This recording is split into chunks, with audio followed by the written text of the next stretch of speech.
Hey everyone, welcome to our discussion today on brand storytelling. Brand storytelling is the act of using an emotion evoking narrative to connect your brand to customers, with a focus on creating empathy by liking what your brand status stands for with the values you share with your customers. The key to tell powerful brand stories is developing an emotional resonance with your audience. So, what are the benefits of brand storytelling? It firstly makes you stand out, then it humanizes your brand, it helps you attract the right people, not only customers, but also employees, and in bigger companies, I would say even stakeholders. It helps you communicate your values and it gives you a great opportunity to create your own narrative. For this very interesting discussion, I have a couple of panelists with me. So let me introduce them and bring them on one by one. Firstly, we have Madhavi. Hi, Hi. Madhavi. Thanks a lot for joining me for this discussion. Hi, Nikhil. Thank you for having me on this discussion. It's great having you. Yeah. So, Madhvi basically is a B2B content writer with over 9 years of experience. She has worked with clients across a lot of industries. A few are IT, sales, and marketing. So, Madhvi, a little bit about your work, what you do, what kind of services you do, if you could share with the audience. Yeah. Basically, since you mentioned like in my bio, it's dominantly, B2B because I have been writing for B2B clients for almost 9 years now.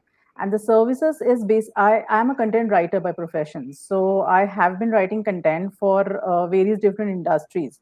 So content is a vast media man. It covers so many things today. So I have been writing content for the company, the industries that you mentioned, and under those, the categories are so vast that you need to have the capability to mold your content accordingly. That is the first thing. So what we basically do as content writers is create messaging and the right communication to convey the message and the vision of the company and the brand with the audiences. So it could be website content, it could be blogs and articles, then there are emailers, which is also a very important communication tool today.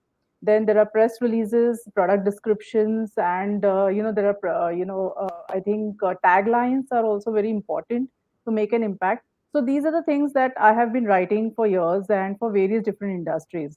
So it's very interesting to write B2B content because B2B is a complex market as compared to B2C because we want to get leads for the companies. It's not directly with the consumers. Most of the times it's for the client's client, we can say.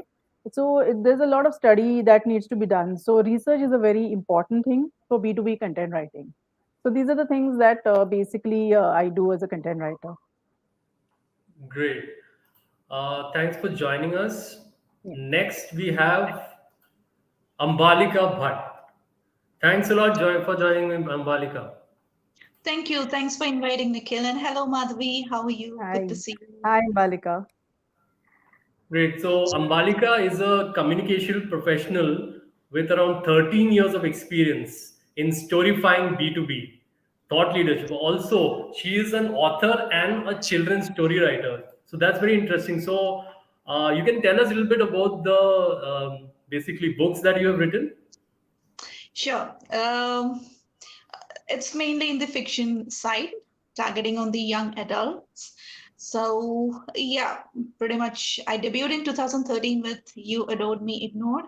And then in 2019-20, I had two back to back releases Joy of Being Jay and A Letter for Giggle Pots. So, those have been my three solo ones. Apart from that, I've been featured in a couple of anthologies. And later this year, I'll be making my non-fiction debut as well.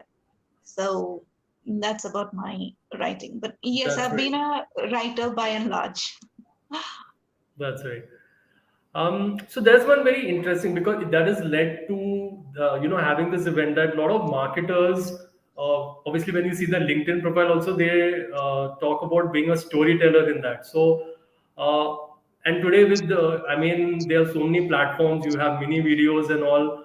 it's all about storytelling. Like like the most simplest is like you can have your Instagram story. That is also, I would say, the people who really do a good job on Instagram in terms of story. They know how to tell their story throughout the day also. Right. So I would say this is a very important skill now to develop as a marketer, and something that you can talk about, that is your strength within it, right?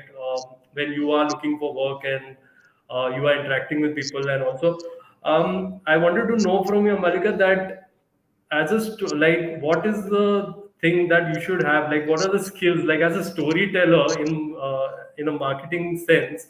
Exactly, like what skills are required? Well, exactly the same skills that anyone would need if they are writing a story. So I think Madhavi will agree to that. Obviously, there has to Yes, be of a course. beginning, mid, and end, and how we are going to bring a twist to the plot. What kind of a plot are you picking? How are you bringing in the twists? What are the characters that you're introducing? What is the timing of their introductions? And from a marketing and sales perspective, that's where there is a difference at the end. What is it that you want your target audience to do after they have listened to your story or they have watched it? So that it's in the ending that there is a difference between the usual storytelling and brand storytelling. But otherwise, these things happen exactly the same. Yes, another point is the location where your story takes place is also important. In the B2B, my experience has been that the location may or may not be pretty much having a high stake.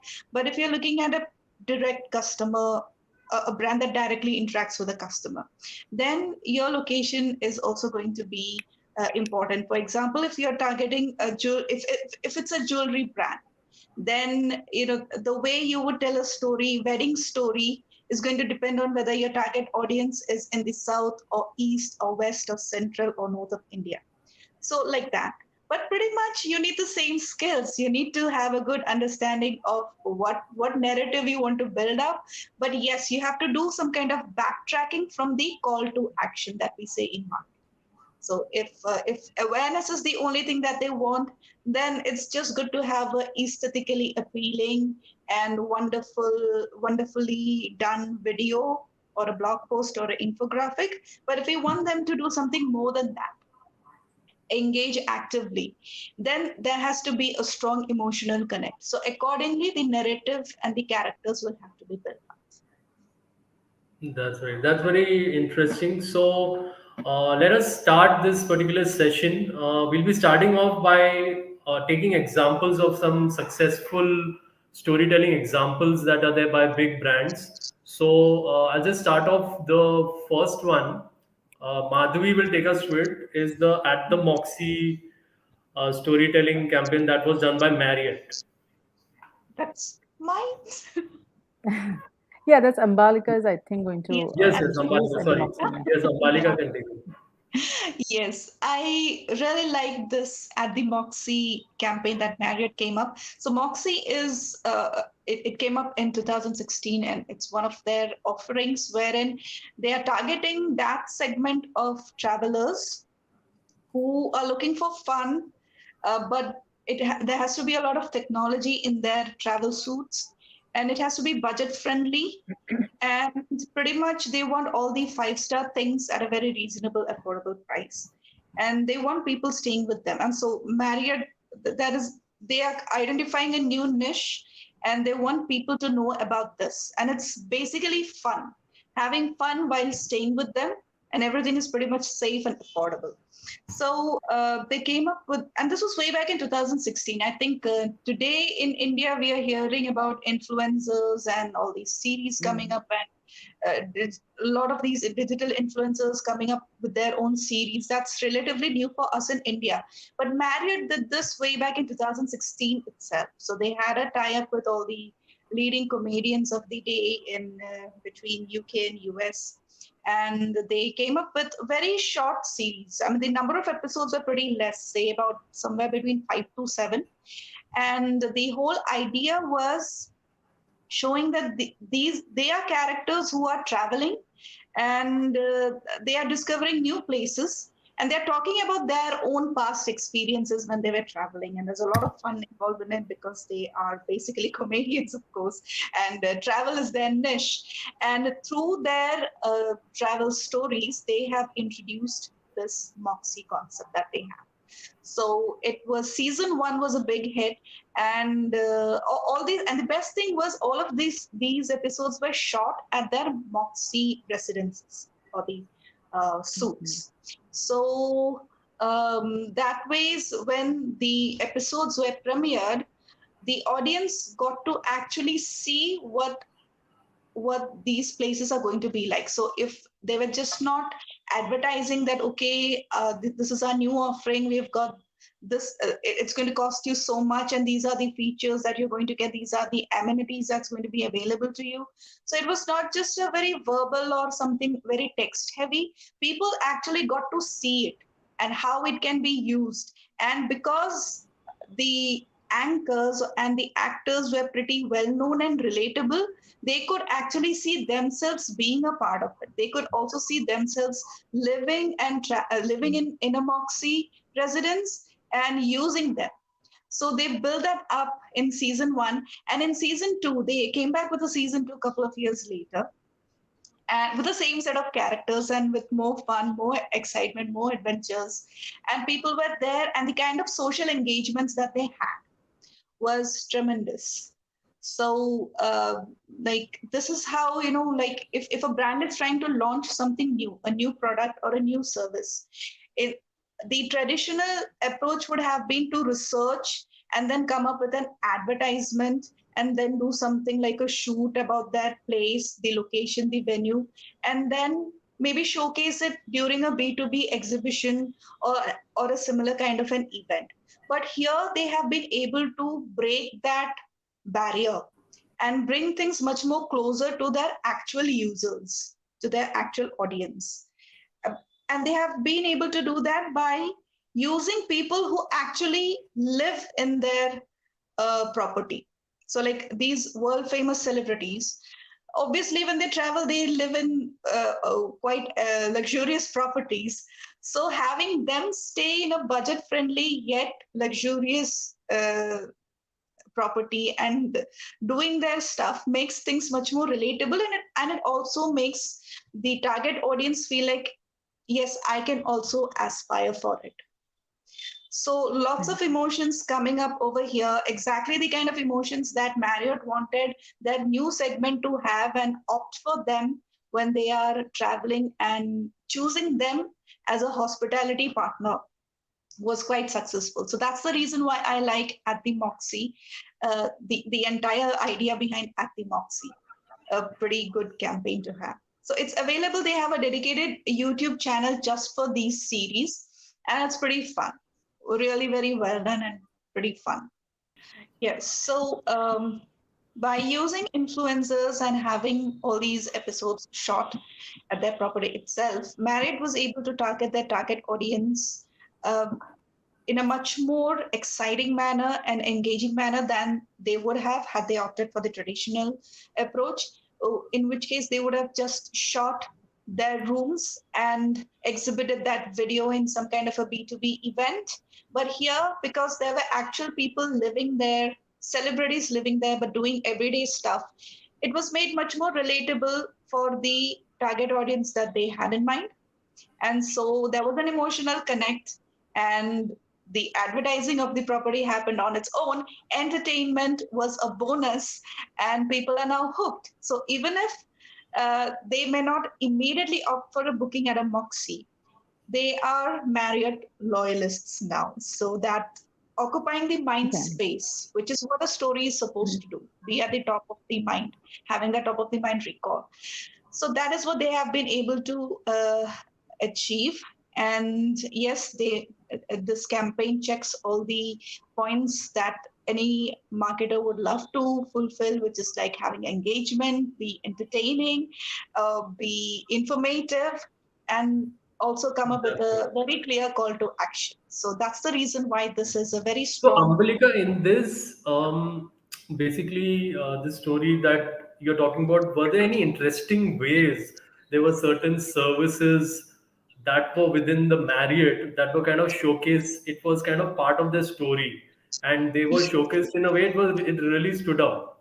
Yes, yes, yes, definitely. All of their services like 24/7 availability of food and beverages, having it like anytime, anywhere, whenever kind of a thing. And then the absolutely mind boggling speed of Wi Fi, which is something which every millennial traveler has to have. So, those kinds of features have been very well advertised. And the best That's thing right. is, this is a place you hang out with your friends. This is a place, Moxie is a place where you travel with your friends, have fun, do mischief. And it's called do slash disturb. So it's actually do not disturb, but the not is. Hmm. So it's like married people think, oh my God, luxurious property. We have to be Mm. all, prim and proper. But they're trying to, bring in that mischievousness in their brand as well. That no, we are not always about being prim and proper. We Mm. love fun as well. So the titling of the series has also been taken care of. Do not disturb, but That's the right. not struck off. Yeah.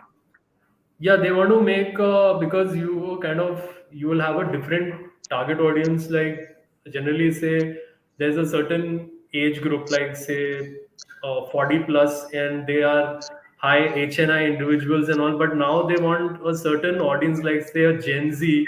They would want to party in that hotel or have a meet up or something like that, or stay a staycation or something. So somewhere or the other, these they have to communicate those, and within the storyline, how it comes across with the characters, as well as the put it tying in the features of it, certain things which are new that they've introduced within that property, and they want to come the way in the story it is showcased. So Yeah. it doesn't look forced also. Yeah, so those are some kind of pointers to follow for marketers in that. So thanks for the same, Ambalika. So awesome. We'll go for the next particular example. This is a very interesting campaign. What my mom does. It was done by General Electric. So to take us through the same, I'll go to Madhavi. Okay. So this is a campaign which is very interesting because it is, it's different in the sense that, first of all, there is a mother who is working in GE. That is one character. But the one who's narrating it is her daughter. So this itself is so interesting, and I think the objective behind this campaign to make it different was obviously the woman factor, the working woman or the working mother, and the campaign actually shows the narration is done through the girl, through the daughter, who talks about her achievements, the achievements of her mother at GE. So my mother does this. My mother, creates hospitals which can be seen in the phone. Then she's creating products that are environmental friendly. So these are the things that are covered in the campaign, where they are basically talking about the technology, the innovation behind the technology, and how it is helping the world in a way. So there are so many things that are covered in this campaign, and obviously it is being narrated by the daughter. So she's saying things about her mother's achievements and how it is helping the world. So they did this campaign, which is unique. That was what was said once it was released. There were so many people who got actually companies even got inspired by this that had women as the main protagonist in the story. And another unique point about this is they wanted GE also wanted more women employees to be taking up roles in science and technology. So this was another factor of the ad. So they have really covered so many things in one ad so beautifully. And obviously, it's a high tech production ad. But the whole point is that you can show innovation of the products, how it is making the world better. What usually happens is that technology is there to help us, it is there to make our lives better. That is an aspect that they have brought out from this ad. It has come up, and how the daughter is so proud of her mother. So it has so many elements in it that showcases the how a working mother is helping the world, and how the daughter is very proud about the mother working. And at the end of the ad, she says that my mother does all this at GE. So GE is the platform where her mother is able to do all these things. So it's a brilliant ad campaign that I think it's a combination of so many things. Usually, what we see is technology ads directly talk to the consumers, or to even in the B2B domain. They talk about the advantages, the benefits of the technology, the features of the technology, and essentially how it's going to make your life easy. It can save your time, it can save your cost, but this was an entirely different take. So I really personally like this ad So campaign. in Yeah. this within this campaign, the mother, she is working in General Electric, or she's just using the services. No, she is a part of GE as an employee. She is That's right. So working. it can be Yeah, something she's like an working. employer branding campaign also, That's because exactly that's what I said, because they wanted to that's employ. They wanted that women more in the workforce, and right. in science and technology. So more women, working women, plus women working in science and technology. So that was another objective of this whole ad. So, and it increased afterwards after the ad was released. The women employment in GE really, they scaled it, and the impact was there on other companies also. They also came up with several campaigns to promote it, kind of. Yeah. That's right. Yeah, I just done a event on employer branding, and there was another very interesting campaign, I think, in TCS. So where they are showcasing somebody from very lower middle class strata, and how they were given an opportunity in TCS, and how did they progress. So it was like somebody, a senior position. Obviously, that person was able to reach from a very humble background. So they showcase that journey of that employee very beautifully. It was There was a lot of tugging at the emotional strings and all of the Yes, people that is there. So that created a very empowering effect. So if I can be a part of this organization, what it has done absolutely. for this person. So that Correct. creates with the employer branding that the employee, I mean the applications as well as the interest that it generates online, Yes. both the boxes are ticked for the particular company. Actually, also one more thing, Nikhil, is that when people join a company, the company culture is extremely important for people these days. Yeah, how you are treated in the company, what is important, what are the values of the company, and are they actually putting it in practice, or only talking about it? So these things are very important. Now, when companies are wanting good talent, the people who are joining also want the company to be really treating them well. So this aspect has become important today, and for working women, definitely, because there's so many biases they have to fight at one end, and there are so many other factors that they have to shuffle. So they have to, like, literally be there for everything at home. At Now work from home is also there, so there's so many things. So when a woman is going to work, that is first factor. When a working mother is there, she has to give time to a child. If she's Hmm. not able to give that time, still the child understands that my mother is working at GE and this is what she's achieving. So she's taking the child along with her on the journey. So these are the aspects that are important in today's advertising, I think so. That's right. Also, one important thing I want to also understand, as a woman, like also working mother, also could come into it, that what are the things that they want from the company? Like, is there anything that you are Yes, really directly looking at? That would be something for companies to take into mind also when they have correct. this workforce. Yeah, see, basically, times have changed now. I mean, let's say 10 years ago, they were the HR, function, how it actually functioned now, how it is functioning, there is a difference.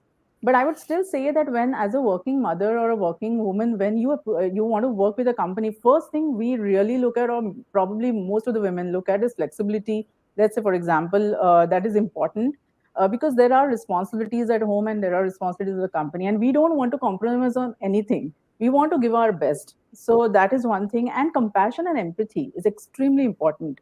When you're joining a company, they have to understand your situation. And there are some companies who talk about these, but there are some companies who actually even implement them. So there is a difference in that.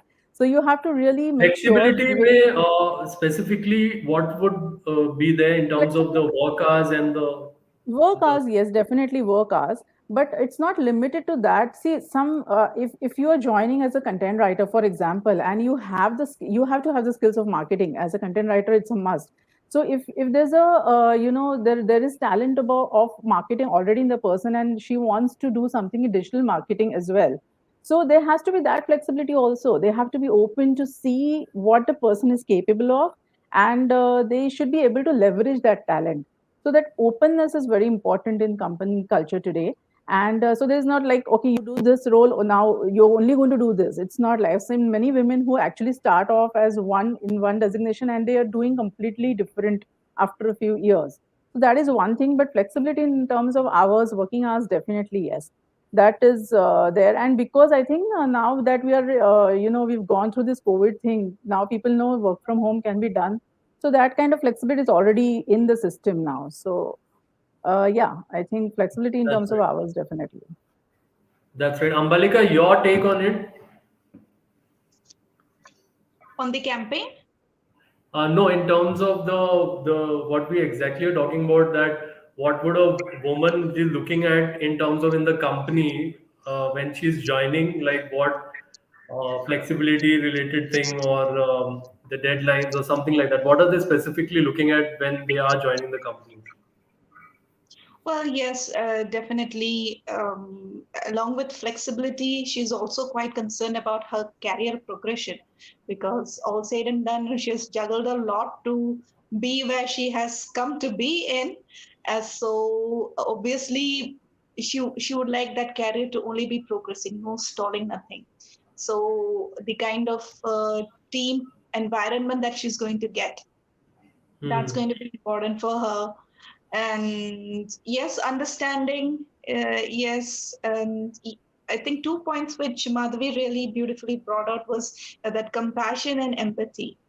And I would like to add a third one over here, which is a combination of the two, which is the feeling of being heard, being listened to. That's Yeah. extremely important. I mean, that's actually, True. these are values and qualities which are applicable even for the men employees. So, but the thing Actually. is, yeah, but the thing is, since for so long, since centuries, that has never really entered that space. Now, with women coming into the picture, it's actually a benefit for the men that they are also going to benefit from this. So, the emotional intelligence Right. bit is extremely important, especially when she's entering the workforce just after her graduation as a fresher. It may not be very high on the list, but once she has grown, she has spent 3 to 4 years, and she has had a change in her marital status, and then she's part of a family which she's growing, then these become extremely more important. In fact, they you cannot really say initially. I can still say that, okay, no, you can consider that to be a backseat, and learn the man's way. That's good, that's also required, but after a point, we actually need to understand that there has to be a certain understanding about what women really need. And That's right. And yeah. for the marketers that were working for these particular, when they're designing, like how do you suggest anything where these things be communicated? Like obviously, because in these things you will come to know when you join, but there has to be some kind of communication that will attract that these things we are doing with our current female employees. My suggestion would Yeah. be that because we in the past few years we have really created a lot of noise, positive noise about it. So that is an awareness, definitely. My only concern would be that marketers should not go overboard in doing this and then create a really unrealistic picture, because then True. that's not. Hmm. So True. that's True. actually my only concern. So somewhere Yes. they should bring in a kind of naturality, relatability. For instance, I remember this ad where they showed that the the man's boss is actually his wife. So at Hmm. office, she is like giving the commands for the work to be done, but then she leaves home early while he Only. stays back at office to complete his work. And she comes back home early so that she can cook a lavish dinner for her husband who comes Yes, back home I all remember tired. that ad. I personally felt that there was a lot of mixture happening and of emotions and power struggle. Confusion, actually. Yeah. Yeah, and to me personally, it felt like they have nullified everything. Oh, किसी मतलब का नहीं बना फिर. so, so Yes. they should have just stuck to one thing. So either they Correct. show that Correct. that's because that is actually true. Bosses do that. अपने subordinates पे काम थोप के वो जल्दी निकल जाते हैं. This is a fact. Good, bad, they had to do it. They didn't have an option. We are not Yeah. considering that. This actually happens. So we could have literally stayed with that. ये दिखाने की Yeah. जरूरत नहीं थी ये घर जल्दी वापस आए हस्बैंड के Yeah, लिए खाना. Hmm. yes. Actually, I think going with our culture, that we've grown in, it was a bit of a risk probably for them to not show her come home and make a dinner for the family, because that is such a part of our culture. So if they could Yeah, have left it out, probably only like you rightly said, stuck to that one point that they wanted to emphasize, I think that would have worked more, effectively. I think, not yeah. trying to bring in so many things in one ad. Yeah, they would have had the same impact that this GE ad has had. It would have Yes, made correct. more women employees stand up and say, yes, we also want to be the boss and enjoy that kind of a privilege. कि हम जल्दी घर Correct. निकल जाए और अपना करे, वो करते रहे अपना काम. Whether it is my Yeah, husband or yeah, team or whatever. So they should yeah. stick to And they've that. And also, yeah, हाँ, वो है. correct, So correct. that And they've might be also, they no, should actually, be, in that ad of, yes, yes, yes. Okay, actually, in that ad of G, what the verdict that was out after the ad, they had many people had said that if this was done probably 10 years ago, there would have been a son talking about his dad, let's say. So that has changed. And that has. because they haven't got the dinner and going home thing, because that is understood, you need not necessarily show, but this was not, I don't think it was an act to showcase that part of the culture. They were very clear, so that clarity is very important, as you rightly said, Ambalika. So stick to one point, right? Yeah, that messaging, yeah, that messaging, that's what they call it as power messaging. So they identify the Yeah, top. like too much of messaging or taking like too many sides, then that creates confusion because you're not making a Bollywood masala movie. It's like just one Exactly. thing you're communicating and to the audience, like that should be kept in mind. Yeah. Right, right. That's right.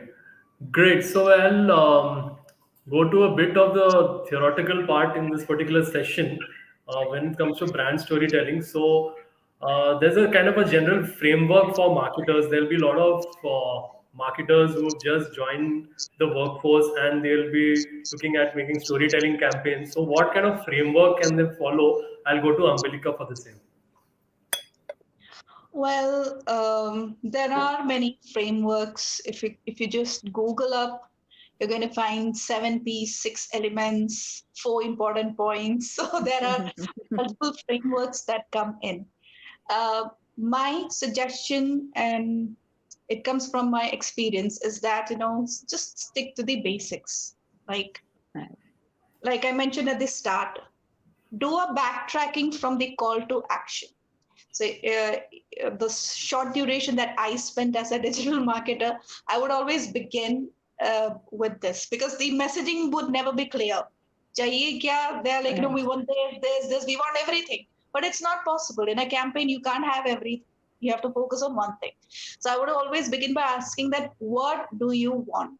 What do you want after seeing this, what do you want that person to think, feel, and act? Now, from there, you can backtrack and then you can decide how many characters you want. What should the characters be like? Develop those characters. And the best way to do that would be to actually be a observer. Go to the True. place, if possible. Go and be in the place where that particular brand is physically available.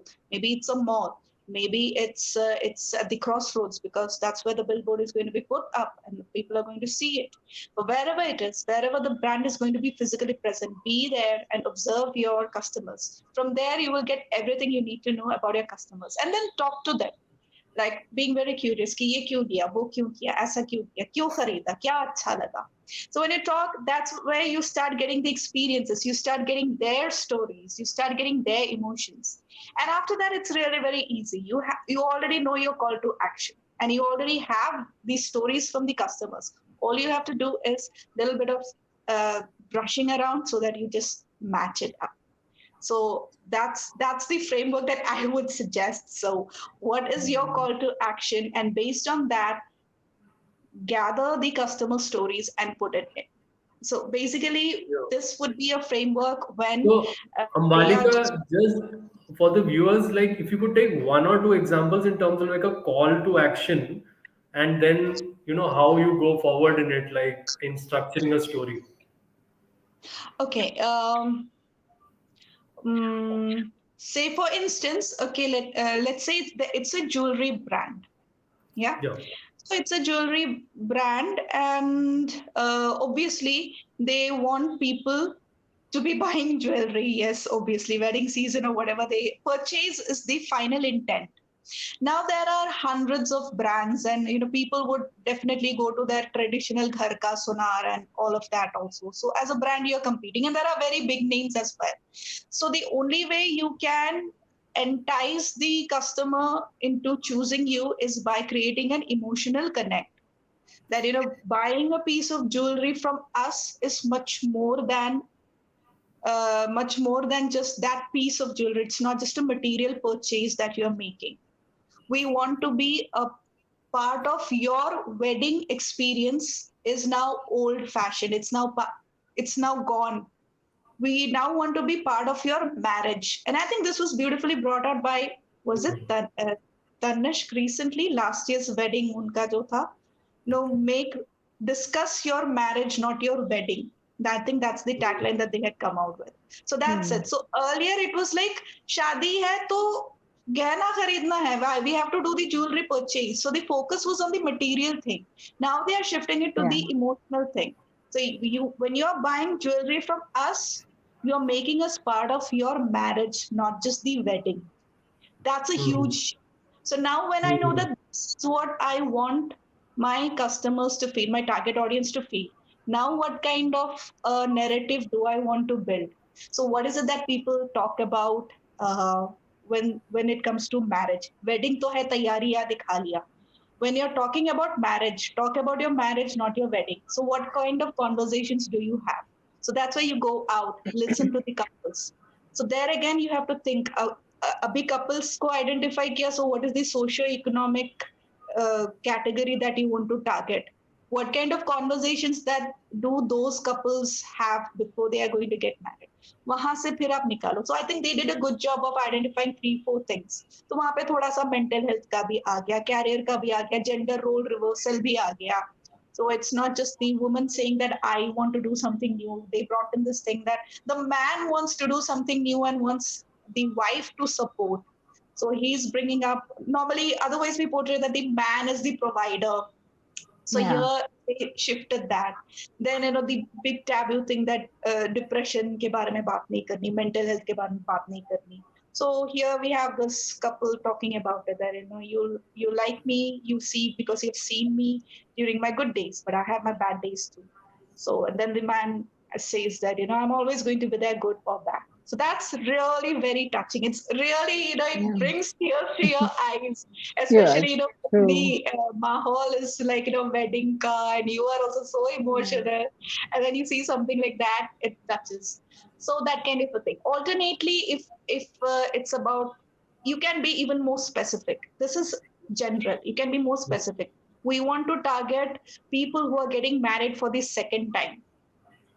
So then again, between the two, who is the one getting married the second time, the man or the woman? Would they be having children or not? If yes, how many? Young, old? What is their take? How are they going to be part of it? So they get to pick it. So in a jewelry brand, this is how they would decide that at the end, we want to be remembered for being a part of their marriage, not their wedding. So once this call to action is clear, then from there they can backtrack and figure out where their characters are going to come from, where their stories are going to come from, accordingly, what kind of a tagline to have, where to shoot, how to shoot, all those things are going to come in. So वहां से फिर काफी आसान हो जाती है. So this is how I look at advertisements when I see okay तो ये सोचा होगा. So that's how I break down things and I come up with frameworks. So I hope this helps. That's great. That's great examples there from Ambalika. So we'll go to our next topic. That what is the key components basically when you are having your brand story? Like what should you cover? Because you want to be in the state where your those things are communicated properly. What you want to like within your brand story, you have to do a bit of this thing. So I'll go to Madhavi for the same. Yeah. Okay, see, basically, storytelling, the entire concept is to humanize the brand, is to establish that connection with the audience. So, there is one example of Google Parisian love story, ad, where they don't have a character actually in the story, but still Google itself is the character in that story. Google itself is driving the entire journey, the buyer's journey. They are covering it. So there are stories with characters. There are stories without characters. Most popular are the stories which have characters. And the I think the main components of any storytelling could be the character who can the audience can relate to that character. So I think how you develop that character and what like how Ambilika rightly said, what is your end mission of that whole ad? What is your CTA? What are you trying to achieve through that ad? From there, if you actually go to the character, then you can develop that character better in the sense that what he's going to say, who is the character, even the gender of the character, what is he going to say, how he's going to say the message that is there in the ad. So this is one of the important components of storytelling is the character. Obviously he can drive the entire story, he can be the narrator. So there are different aspects of storytelling with a character. Another thing is the flow of content. Now, you obviously need to have a good script for a good storytelling, ad campaign. So, people today don't have a lot of time. They have attention span is really reduced. So, what you need to really do is get to the point quickly and make the impact. That is the critical part of storytelling today. So, the flow of the script is very important, where the character starts saying something, for example, and then he goes on to show the benefits of the product or the benefits of the service. And it mainly should address the challenges of the target audience. I think that is a very important part, which is also has to come through Mhm. the brand storytelling. It's an important component. So That's addressing, for example, if we take a HP laptop, for example, in that if I as a customer am looking for something that is I have actually worked for one agency where we had worked for HP products, and there was one particular product for people who travel for business. So the way they had actually created that ad, and they had created the entire campaign was how the product is very light to carry, first of all. So there is no hassle when you're actually traveling with that product. But at the same time, it was extremely classy, aesthetically. So when you go to a place for a meeting, you are looking like a smart professional if you carry that laptop. So that is the actual message that they wanted to give. And being an established brand, of course, the features are going to be there. The amount of output and productivity is there going to be there in HP. So these are the things, the components of brand storytelling. Also, the setup is important. Where you're going to shoot the ad, or what is the premise we can call of the ad, is extremely important, because every and if you think of an ad as an entire campaign, then how it's going to relate with the audience. What are the emotional what is the emotion, it has to trigger. have an emotional punch, exactly, emotional trigger. So for example, if we also talk about the very famous Nike Just Do It campaign, if you look at it, just do it. That tagline is so powerful in the sense different people are going to imagine different things for themselves, and they're going to try to relate that to themselves. So, for example, those people who want to exercise but they just talk about it, and most of the times they don't do anything about it. Nike is telling you just do it because we have given you the shoes to for your comfort, for your flexibility, whatever you need is there. Just do it. It's a matter of you taking the action or starting your exercise regime. So these are the components of storytelling where character is important, the narrative is extremely important, the type of messaging that you're giving through content is very important. Like for example, just do it is like a punchline which has says everything about the brand. But there are certain video series of ad campaigns where they have one series coming out, then there's another series coming out, so it's kind of creating a teaser in between, so it's increasing the curiosity of the readers. So different because each business is unique, the perspective is different, target audience is different. Whom are you targeting? If it's a young crowd, then you have to cater accordingly. If it's a middle-aged woman, for example, or even a middle-aged man, then it has to be portrayed in that way. So, for example, another example I'd like to give is about the Wolf campaign of HP. There, they're talking about printer security. When I first saw that ad, I wasn't even aware that there could be a virus through printer coming in. Many people, many organizations are not aware of it. So what that campaign essentially did was they personified the hacker. They personified the virus, and he's talking about the campaign, and he's talking about the threats of virus coming through printer into the system of the organization. So that's the way. When after that, when I saw that ad, whenever I looked at a printer, I was like, oh, virus could come through the printer. I better go to a good printer who prints but doesn't give virus into send viruses into my system.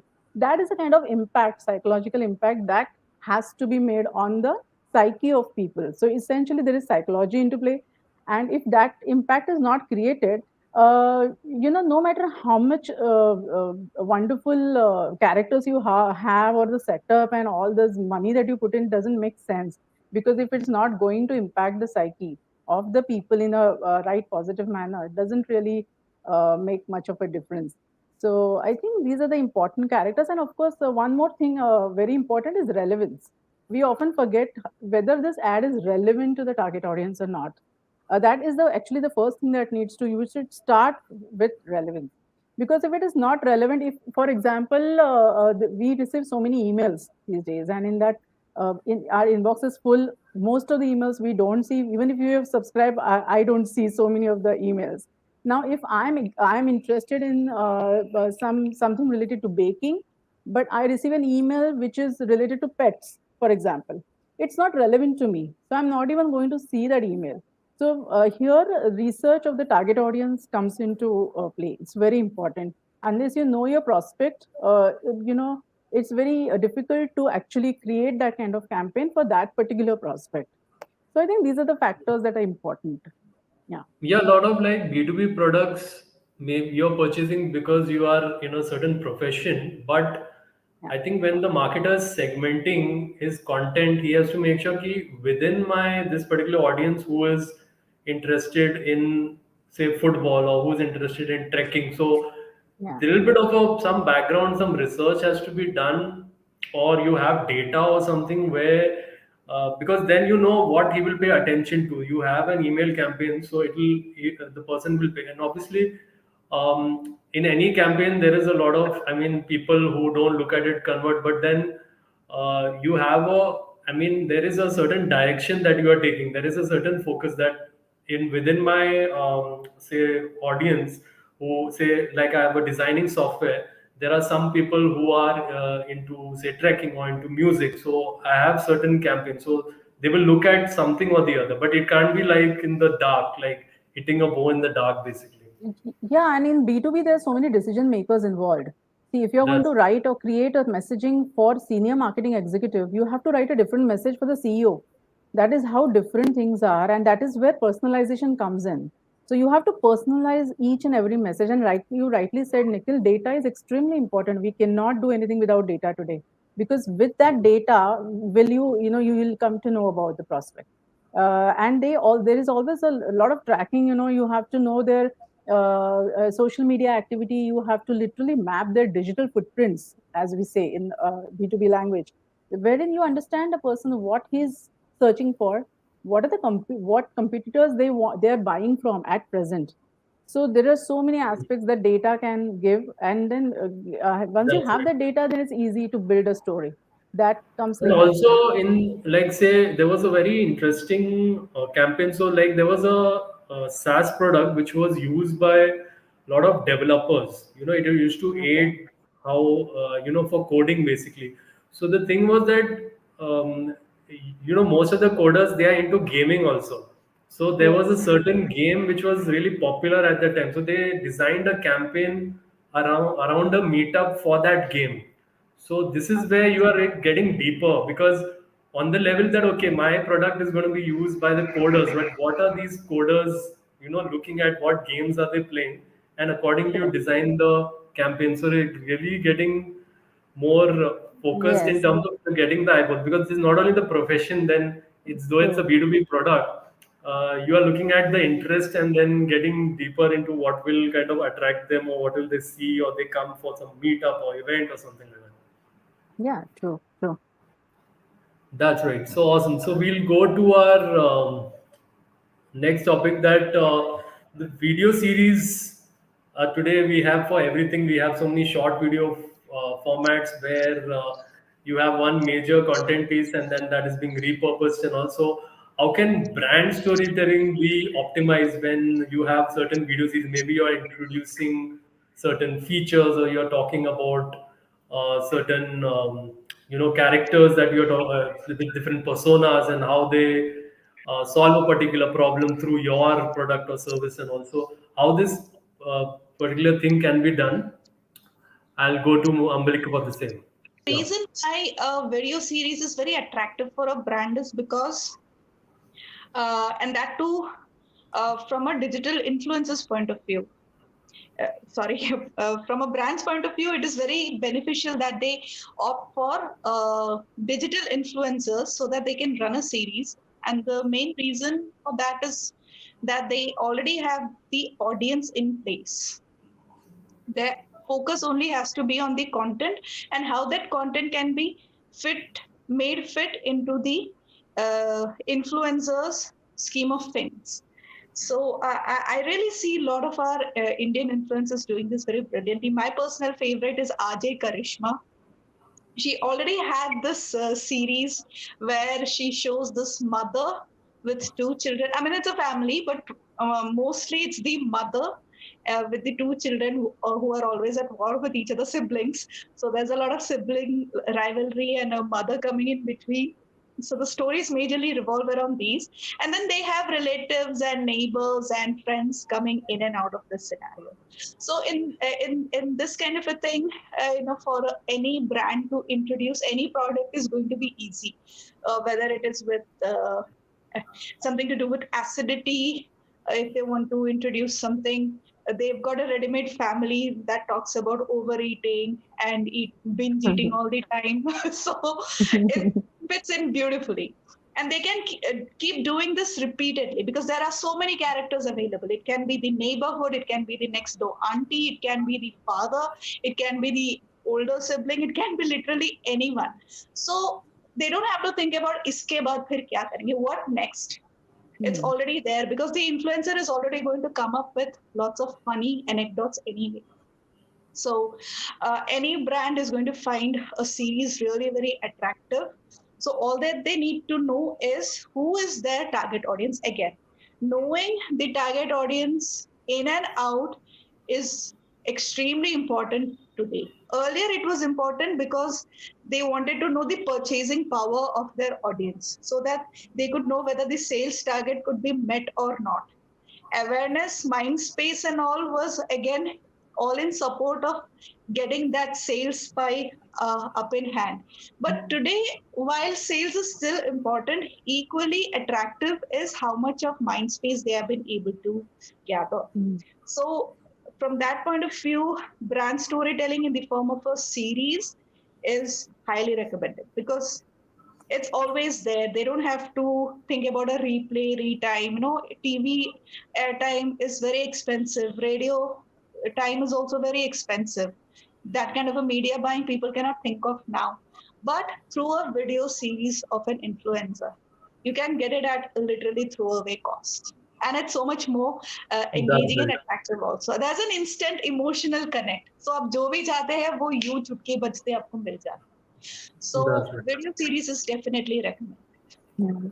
I think Yeah, like a also video. Yeah. campaign, if you're going to launch, then you have these bit of these video series can be trailers. So the Right. say in your like we're talking about the RJ or it's any the celebrity that's going to be coming up in your brand campaign. Then obviously the brand handles they can have this different kind of video series. I think it's being done quite a lot also. Only now is that how more and more uniquely it's being used, right? That Yeah, so it's even like your neighborhood tuition master can also make use of this kind of a thing.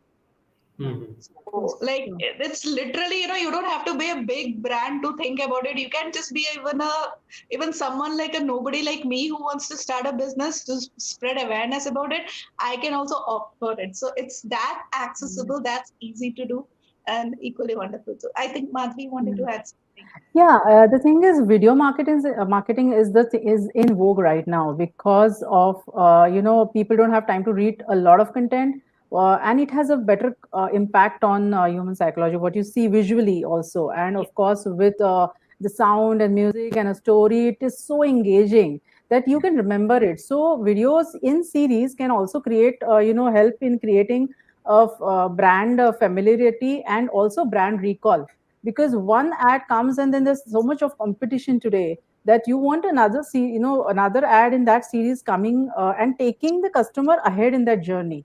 So it's basically helping the customer navigate on the journey and take the buying decision. So which is where series can play a very important role, so in Yeah. brand recall and even retargeting customers, I guess. Yeah. Yes. That's right. Well, true, true, completely true. Great. So, what are stories about? Stories are about characters and the journey. So, when you're creating brand stories, you have to build characters. Those characters can be like we saw in employer branding campaigns. It could be the real person who's working in your company, or it could be in many cases where a fictional character is made out of a Yeah. persona, customer persona. Yes, by So, persona. I would like to, ask in this term that what, any kind of tips over the period of time you all have worked, you have created brand stories, you've written a lot of content, might have built characters. What tips do you have for this for aspiring, writers who are creating these brand stories? Yeah. I think when you build characters, like I said, the clarity of whom you're targeting the ad comes first. Once you know that, then building the character becomes easy. So, first of all, I think I've already spoken about relevance. So, that is very important. The relevance by which I also mean they should be able to relate to the character. It should be believable. Like Ambalika, I think had mentioned, it should be realistic. That is very important. So building a character which it could be your neighbor, it could be your laundry guy who's coming every day to deliver laundry. So it's like something that people see and relate every day. So that character probably resonates better. But Hmm. having said that, that is not the thumb rule here. I mean, you can, like, for example, It like can I be like mentioned. now there's a shift also, na, than an aspirational character. You are having Yes. more believable character somewhere Yes, because around of you. influencer marketing, because of influencer marketing, the whole the notion of influencing the market or the audience through someone who inspires. Like for Mm. example, they're roping in athletes, they're roping in so many celebrities are already there, but that kind of people can get inspired through those characters. Also, of course, there are fictional characters which also is important because then there's so much to imagination that goes into it, but at the Mhm. same time you have to stick to the brand story. So that is challenging, but it's really interesting. So building characters is, it has to be relatable, believable, it has to be relevant, then it has to have even the right dialogues, the messaging that they're talking with the audience, what they're talking is so important. So there are so many ads that have few dialogues, not too many dialogues in the ad, but the way they have they show or project the message without talking much is also it's very important. Again, the attention span you have to take into consideration, and the costs, of course. Not everyone can have a Hollywood star roped in into their ad. So given the resources, you can create a story, then you have to focus on the character and the script, of course. So I think these are the important things while building the characters, and I think that can obviously help with sales ultimately. Yeah. That's right. Also, what do you think, Madhavi, like when, in terms of the characters, when you're having a brand campaign, like somewhere like an influencer who actually fits in, like, Yeah. like what the brand is about. So that could also be that there's already like a ready-made character, like you're going out of the way. Here you will go. It's not like you are just looking, you have a list, okay, in my domain, I have these who have say the highest amount of following, right? So I'm a big brand, I can afford, Yeah. an influencer, say even with 1 million followers.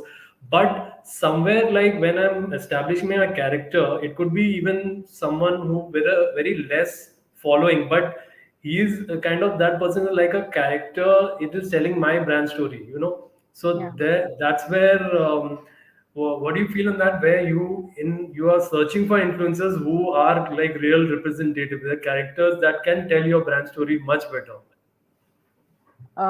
See, there's this ad of if we talk about big budgets, I mean, if you're going to rope in Mr. Amitabh Bachchan, he's Hmm. actually doing an ad for TVS Scooty, I think TVS, some two-wheeler. So there was Hmm. some controversy around it, not exactly controversial. People were saying that he doesn't ride the bike. I mean, he is the ambassador of the product. How would he know what, So that was the kind of, discussion that was going on. But still, that doesn't stop him from selling it and increasing the sales, of course. Hmm. So that is one part of whom you're roping in and why, because when it comes to Mr. Bachchan, there is no debate. I mean, the best that you can have. But at the That's right. same time, if you see all the washing powder ads, for example, there are housewives. A housewife can relate to it the best. The family can relate to that ad the best. And recently there was an ad where the son is doing the laundry. I think teaching the sons in the house to take the off the load from the mother or from the woman. That was the whole objective. So it's not necessary that the a simple like Ambalika said, your neighborhood auntie could be an influencer. I mean, that kind of Hmm. character, if you create, that could also be an influencer. So it depends on what your objective is with the ad, what is your budget, what is the setup, what are the if you are you going to have a series of ads, or is it going to be only one ad? So there's so many factors in place. So I think I think a sports shoe, for example, if you want to promote that, then they're obviously going to rope in some athlete. It becomes much more believable.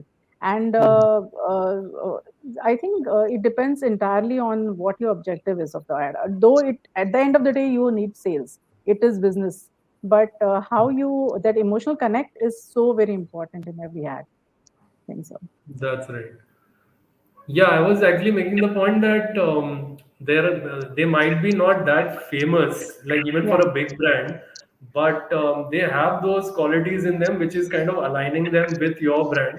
So it takes more effort to maybe discover that particular influencer or a content creator, but then that Hmm. goes a long way in your campaign because most of the time with the celebrities, obviously you're paying huge amounts just for a Yes, the certain amount of budgets.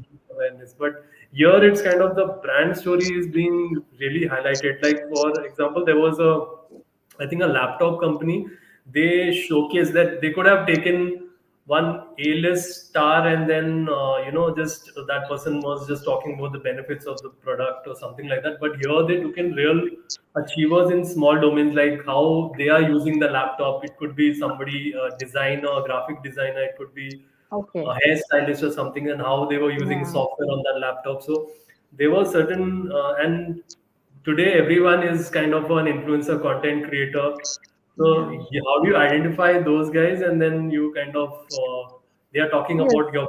So a lot of people have been approached for that who might not have that much following, but they are working for big brands also. Yes, I think that also talks about if you want to highlight affordability in a product, whether when Hmm. it's becomes cost effective, then these kind of Yeah. influencers who are not very famous, but they are using the product, then you get inspired to buy it, and then you're Yes, yes. comfortable that they are highlighting that aspect of the product. So and accessibility also, yeah, Awesome. We'll go to our next that in the day and age of data, how can you use that for your brand storytelling? Also, you analyze your competitors, what they are doing, what stories they are telling, what feelings they are arousing, and how can you kind of learn from that and then create your own stories. So, to explain that, I'll go to Ambalika.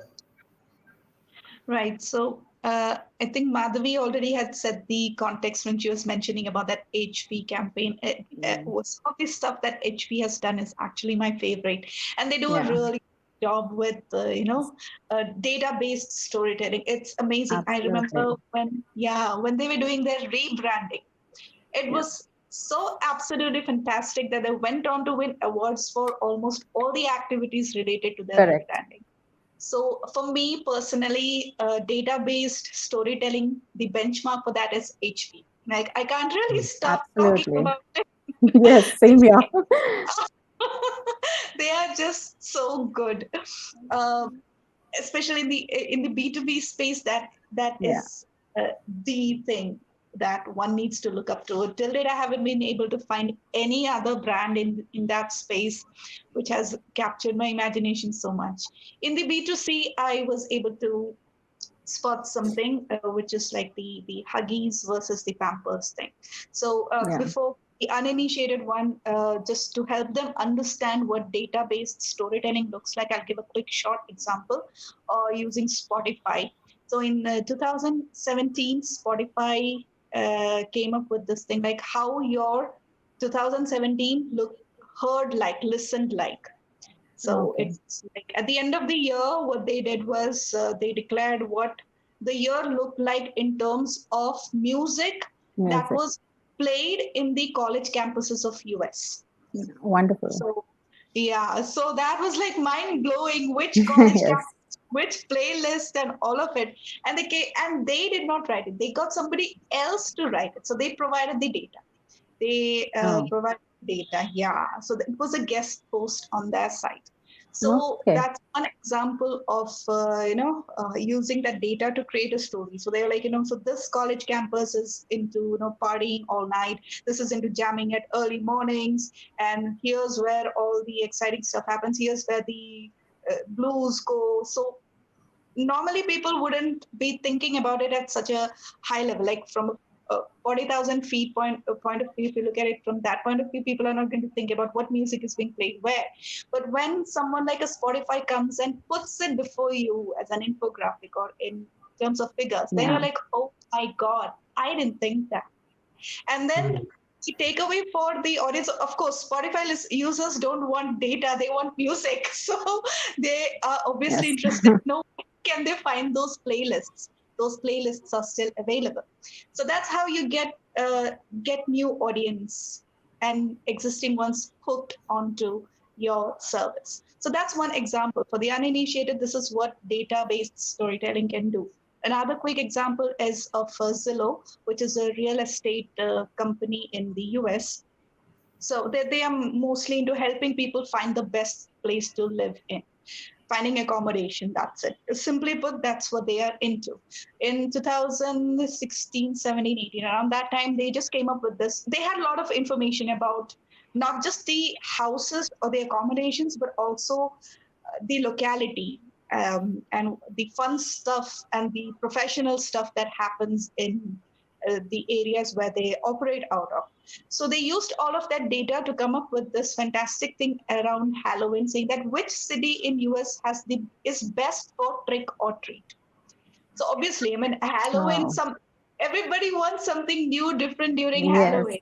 Everybody knows it's trick true, or treat. We never yeah, think of it as uske shehar mein kaisa hota hoga. We never really think about it usually. actually, Yeah, so it's like when a brand comes in and tells you that, then you start thinking, oh, and the add-on is Yeah. okay. अच्छा जिलो ने किया ठीक है अच्छा जिलो क्या करता है अच्छा वो घर देता है okay so that's like a free में हो गया mind space मिल गया but it's fun during festival nobody's especially during Halloween nobody's searching for house at least I wouldn't think Yes. so but it's like it is so but then how to get your brand being talked about during a festival where people are or at a time when people are not looking for your product or service Yes. that's where database storytelling can help so that's it and so that's what database storytelling can do for your customers and for you as a brand. And when it comes to competition analysis, it can literally kill competition as we see in this Huggies Pampers example. So in the diaper world, these are the two big Yeah, biggies. names. So, but Huggies wanted to go one several levels higher beyond Pamper. And obviously, they were brainstorming for ideas, and they found that the answer is in the name of their brand itself, Huggies. So they spent some time, effort, money into researching about babies and hugs, and they came up with this research that babies do need hugs in the moments immediately after birth and that initial Yeah. period. Hug that skin to skin contact with mother and the parents is extremely important and their other customer research revealed that moms who are about to deliver they do spend a lot of time shopping for the right diaper and building that stock of Yeah. diapers. Yes. So they have this. So now they have medical information, medically proven stuff. True. Hugs are important, and now they Yes. have their sales insight as well, data from the sales also, so that then they do shopping. So now the target audience is very clear: moms who are about to deliver, parents who are Yeah. about to, couples who are about to become parents. So now Yeah. target audience is very clear. And a secondary audience over here is also the hospitals or the caregivers. So they True. rolled this out in Canada where they said they did not start it out like, huggies kharido kyunki hugs ke liye acha hai. They didn't come up with that. I think Yeah. they did a very diluted version in the Indian thing because I can recollect that in the skin to skin contact messaging in some of their ads. But the actual campaign was this. It started with hospitals where they Okay. built a team of volunteers who would be encouraging or providing that hugs to the babies. Where they had a Okay. team of people who encouraged the new mothers or the new parents to spend a lot of time with their babies and they were given a lot of medical they were medically counseled about it so it's a very emotional thing Yeah. somebody who becomes a new parent that first cuddle of that baby is so it's like unexplainable Yes. so they captured that thing and this became a it started off as a pilot project and then it just took off from one hospital it just spread and currently they are working on that fourth hospital in Canada where it's called the hug give a baby a hug or hug campaign. I'm forgetting the exact name but it's now a medically huggies is now no longer about just diapers it's about giving babies that hug which is so important when they are born so Okay. this is something Pampers could never figure out for whatever reasons. And I think even if they did, because Huggies had that name advantage, Huggies, Yes. it Yes. resonated more strongly. So the Yes. result was when this campaign went live and when it was talked about, the kind of social media traction that they had was in millions. Mm. So any digital marketer for them, this is like a dream come true. A campaign here, Absolutely. yeah. So Sure. and now competition मतलब और क्या करे भाई I mean like at least for the next until some fresh new medical research comes in literally there is nothing competition can do to stop this so and like Madhavi pointed out about that human psyche once it's impacted that hug is important for the baby huggies bus हो गया done day now no matter even to give you for free bundles of other stuff which is as good, you are going to go for Huggies because it's like ingrained so deeply in it. So, using data to do brand storytelling is also about the big picture, uh, which means impacting at a societal level. It can be also at a environmental level. And if you keep Right. pushing, Yes. again, finally it comes to HP. At the end, again, it's about how HP says using tech to make the world a better place. Better So place. Yeah. ultimately, you can use all of this to just transform. And transformation is the crux of any storytelling framework. When we Exactly. say we are telling a hero story, we are actually telling about how we solved that problem so that we came out in a very transformed manner. And I think this Huggies example True. True. brilliantly portrays it. So Sure. that's the power of We'll data True. behind True. yes, story. we'll just move on to our last question for the day. So generally, brand storytelling campaigns are awareness campaigns, and it can become a little bit difficult to, prove what kind of impact is there in terms of the direct bottom line for the company. That I would say. But how generally in the higher management you kind of prove there is a huge budgets that are given by the management to the marketing team to carry out brand storytelling campaigns in many cases. So how do they kind of prove the impact once they've done the campaign and they are doing a post mortem of it? What are they have to look at? What kind of metrics and how do in the report to the higher management? How do they prove it is a success? Are the business goals reached? To explain this a little bit, intricately and in more detail, I'll go to Madhavi. Yeah. See, basically, any campaign that is done, whether it's B2B or B2C, but the main objective is to create awareness, delight the audience, and then engage the audience. These are the three stages that we usually, want to achieve. So I think being coming from a content background, it's as content writers, the main job is to create brand awareness, through the right messaging and communication. So there is still a little bit of dispute whether content writers are going to be the salespeople or not. It's like, are what sales you are getting, is it directly through content, or it's through content marketing? See, because there are so many things that come in a campaign. So it's starting from content. If I talk about content, then the main job is to create awareness and delight the customer, tell them that we exist and we know your problem, we are aware of your challenges, and we have a solution, the perfect solution for you, which is going to probably impact so many things, like if they're cost effective, or they're going to make your life easy, or it's going to obviously increase your sales.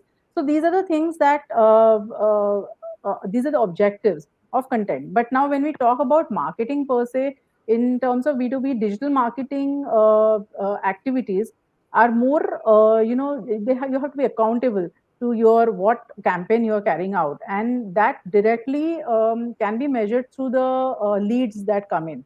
For example, now we have a website, a company has a website. How many visitors are coming to the website? How are you have to track all those visitors. How much time have has a particular visitor spent on a blog? There are blogs on website, every website today, and the blogs are there to attract leads, and then make them spend more time on the website and give them more insights. But if the readers, the visitors are coming and spending more time on blogs, and they are exiting without taking any action, that kind of shows that probably the strategy somewhere needs to be refurbished, where you need to have a CTA where they actually click on that link and take action.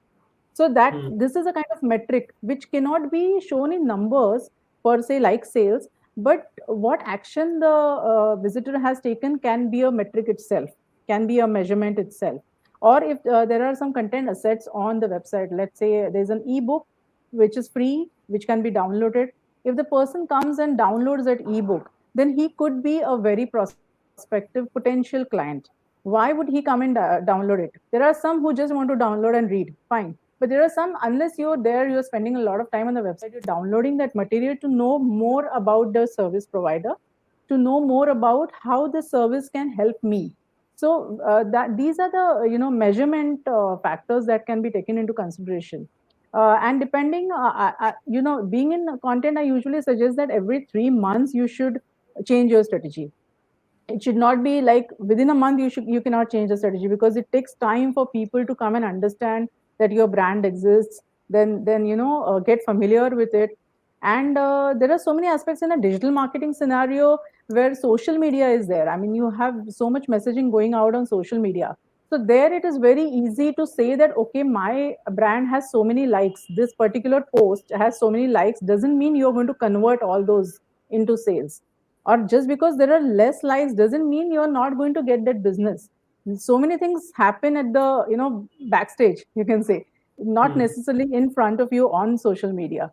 So it's a bit complex to kind of measure it, but ultimate measurement is sales, whether your the whole objective is getting translated into sales. But in B2B there are stages. I mean, from content it goes, there's marketing, there's from marketing, there's sales.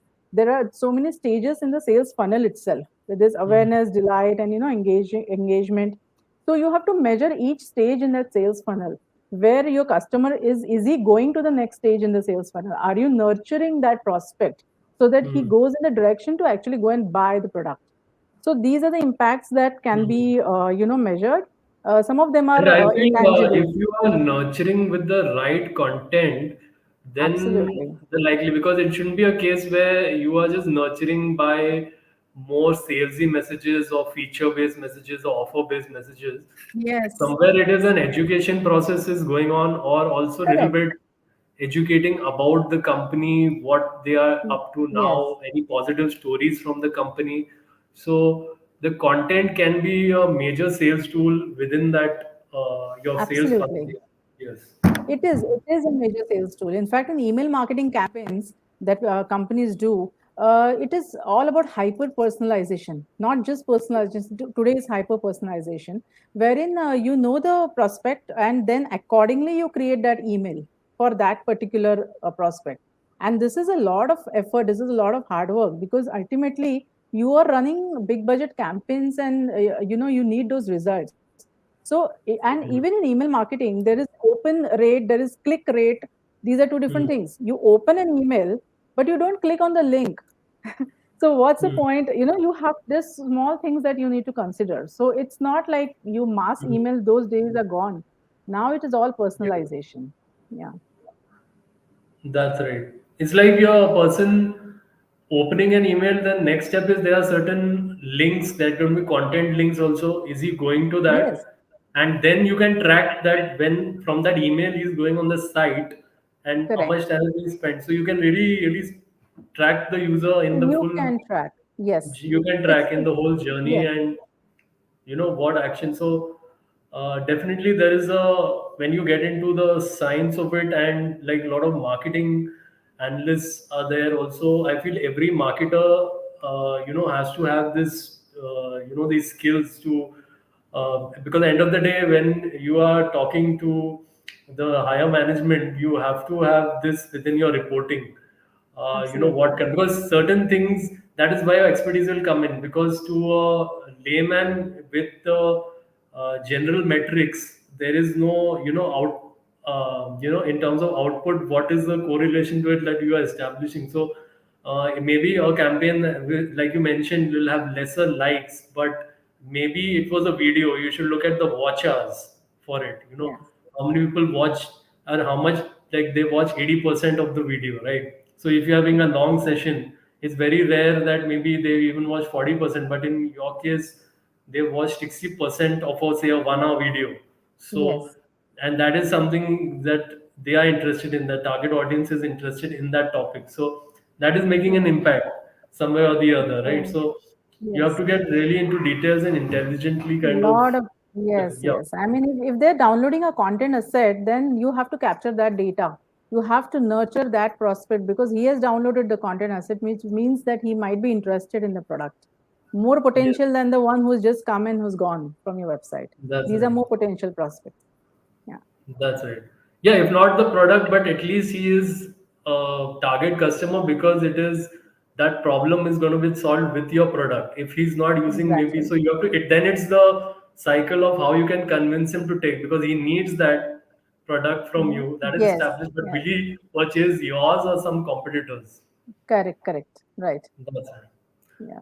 Awesome. So great. I think it's been a great session today on brand storytelling. I had a great time interacting with both the panelists. Same here. I'll Same. want to have some closing words or anything they want to talk about, what they are doing currently, anything they want to plug, they can do it. So I'll start with Madhavi. Sorry, I didn't get you. The last part. I said any closing comments or anything you want to talk about, anything Okay. you're doing project or anything you feel you're specializing in and companies can come to you for the same, you can take it Okay. away from them. Yeah. Okay. See, basically, being in content for so many years has been an exciting journey because it's and right now it's like being at the right place at the right time for any content writer. But one thing I have noticed in content writing is that companies want really good writers. These days, the trend is like everybody is a writer. They think, Mm. okay, I can write, but there's a huge difference in actually creating that kind of marketing content as against just writing a blog. So blog writer can write other content, but there are techniques involved in Mm. content writing, and that so what happens is it affects so many things in the writing community. See, for example, even the pricing of content. If a company has a bad experience with a content writer, then they're not going to give that kind of budget for content writers, or they're not going to pay that kind of fee to the other content writer who's really good at the job.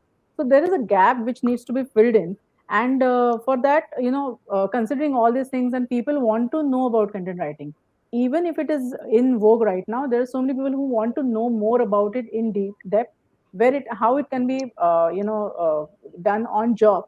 So I'm writing a book on content writing. So I'm actually done halfway through the draft, and I am kind of wanting it to release this year so that it helps both the companies and the writers who want to have a career in content writing, and what the companies should also look for in a writer.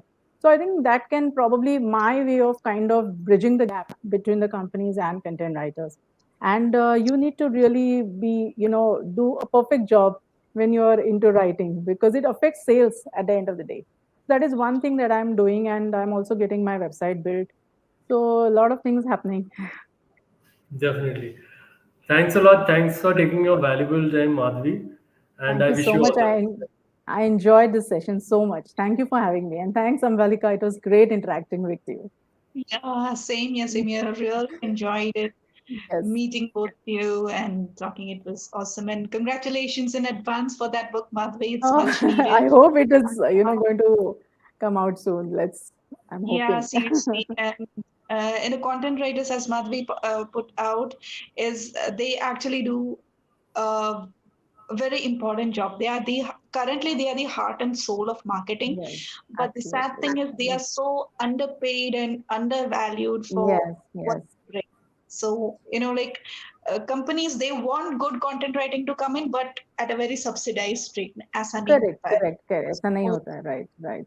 that Mhm. mindset has to change, and this very loose and extensive use of storytelling should somewhere, I think, stop. I know it sounds a Ac- little harsh, but no, no, but कुछ भी that's true. करके storytelling का नाम No, देना no, is no, not no. right, because it then dilutes the whole purpose of it.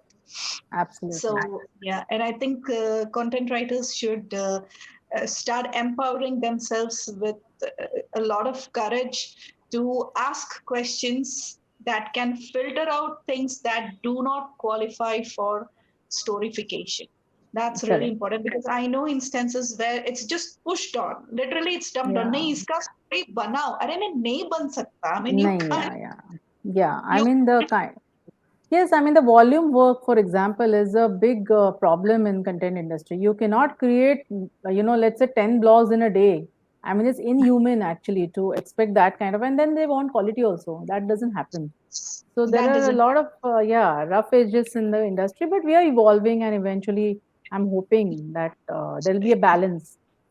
Yeah, so there are so many young blood. They are literally so enthusiastic, and they literally put in heart and soul into their writing. And Yeah, with so much of talent that we have in this industry, it is yeah, still sad that we are unable to produce that kind of an HP like a case study, despite so yes, much of. yes, Yeah, no, B2B is really investing. I think HCL has done HCL is the only company which I think is worth quoting when it comes to this. मतलब native company में बोले तो I'm not yeah, counting I, because IBM तो वैसे भी काफी पैसा डालती रहती है. They are Yes, global. yes, IBM, yeah. Indian scenario में देखें तो फिर HCL is the only one which has done, but that was like a one-off thing. They are not consistent with it. Okay. So there's a lot of scope that can be done, but this Yes, mindset has to change. They have to yes, consciously opt for quality over quantity. They have yes, to absolutely. realize that good content writing and marketing storytelling needs good Storytelling. research. You can't just bring up isko, he's a No, subject matter expert, so iska isse baat karo or no. stuff like that. So that kind of changes are yet to come, and then we Yeah, would really be glad to see these kinds of benchmarks coming up from the Indian correct. industry as Absolutely, well. That's my wish. absolutely. Yeah. Yeah. Thank Definitely. you so much. Good Thank you. evening. Thanks a lot. Thanks for coming. See you. Yeah. Bye. Great. To the audience, please subscribe to the Marketing Intelligence channel. A lot of interesting content, not only panel discussions, there will be certain things I'm coming up in terms of explainer videos also.